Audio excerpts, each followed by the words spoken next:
Müğənni Sevda Yahyayeva həftənin qonağı verilişində həyat yoldaşı Zakir Bayramovla necə tanış olmalarından danışıb. Instagramda tanış olduqlarını bildirən ifaçı həyat yoldaşının ilk yazdığı mesajın onu cəlb etdiyini açıqlayıb. Zakirlə Instagramda tanış olmuşuq. Məni efirdə görmüşdü. Mənə dedi ki, maraqlı gəlmişdi mənə və sanki kimsə söylədi ki, götür ona yaz. Salam necəsiz sözü mesajda yox idi. Heç vaxt açıqlamamışam bunu. Bu sirrim idi.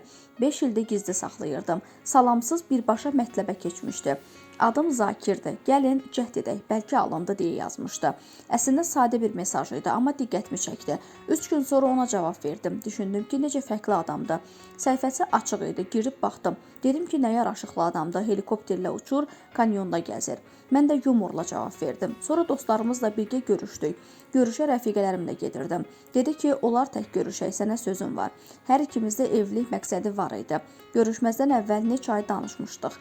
Fikirlərimiz ciddi idi. Qeyd edək ki, cütlüyün Ayla və Ayda adlı 2 qız övladı var.